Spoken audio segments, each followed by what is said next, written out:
சிவகங்கை மாவட்டத்துல 2026 சட்டமன்ற தொகுதி இந்த தேர்தல்ல வந்து யார் ஜெயிப்பாங்க அப்படின்றத பார்க்க போறோம். இது வந்து கம்ப்ளீட்டா வந்து நாம எடுத்திருக்கிறது ஜோதிடத்தின் அடிப்படையில, பிரசன்னத்தின் அடிப்படையில எடுத்திருக்கிறோம். அந்த வகையில சிவகங்கை மாவட்டம் காரைக்குடி சட்டமன்ற தொகுதியில யார் ஜெயிப்பாங்க அப்படின்னா ரொம்ப ரொம்ப கஷ்டமா இருக்கு சொல்றதே. காங்கிரஸ் சார்பாக மாங்குடின்னு ஒருத்தர் இருக்காரு. அவர் மேசராசி. பாண்டி அம்மா மக்கள் முன்னேற்ற கழக சார்பா நிக்கிறாரு. அப்புறம் பிரபு தாவேகா சார்பாக, சீமான் வந்து சிம்ம ராசி. இதுல வந்து நிஜமாவே இந்த இது கொஞ்சம் எடுக்கிறதுக்கு கஷ்டமா தான் இருந்துச்சு இந்த கணிப்பு. இருந்தாலும் மேச ராசிக்கு வந்து நல்லா இருக்கு. சிம்மத்தை கம்பேர் பண்ணும்போது மேச ராசிக்கு இந்த டயம் நல்லா இருக்குது. அதுக்கு அடுத்து டிவிகே சார்பாக வரக்கூடிய பிரபு அவர்களுக்கும் இது வந்து பிரசன்னம் போட்டு பார்க்கும்போது 2 இடமும் வந்து காட்டுது. அப்போ 1 தாவேகா சார்பில் பிரபு வருவதற்கு வாய்ப்பு இருக்கு. இல்லை என்றால் திமுக சார்பில் மாங்குடி வருவதற்கு வாய்ப்பு இருக்கு. ஆனா உண்மையில வந்து 4 பேருக்குமே சம அளவான வாய்ப்பு தான் இருக்கு. யாரு வேணாலும் வரலாம் அப்படிங்கிறது காரைக்குடி காட்டுது. அடுத்து 2வது திருப்பட்டூர்.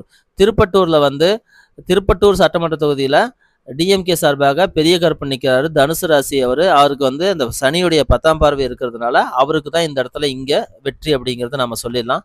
சிவகங்கை சட்டமன்ற தொகுதியில கருணாஸ் முக்குளத்தோர் புலிப்படை அப்படின்னு சொல்லிட்டு ஒரு கட்சியிலிருந்து நிற்கிறாரு. அவரு சிம்ம ராசி.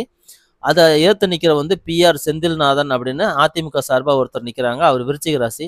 ஸோ விருச்சிக ராசிக்கு தான் ஜெயிக்கிறதுக்கு அதிகப்படியான வாய்ப்பு இருக்குது அப்படின்றதுனால சிவகங்கை தொகுதி வந்து செந்தில்நாதன் அவர்களுக்கு தான் அப்படின்றது நாம் ஒரு கணிப்பாக எடுத்திருக்கிறோம். அடுத்து மானாமதுரை.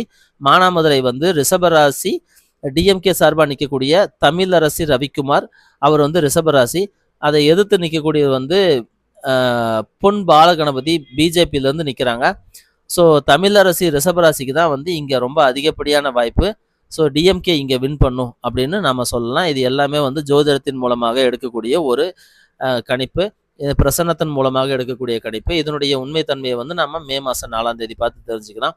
இது போன்ற புதிய முயற்சிகளுக்கு மக்கள் ஆதரவு தந்து கொஞ்சம் ஊக்குவிக்கணும். அதனால் நம்மளுடைய சேனலை வந்து ஃபாலோ பண்ணிக்கிங்க, சப்ஸ்கிரைப் பண்ணிக்கிங்க. உங்கள் குரூப்புக்கு எல்லாத்துக்கும் கொஞ்சம் ஷேர் பண்ணி வைங்க. நன்றி, வணக்கம்.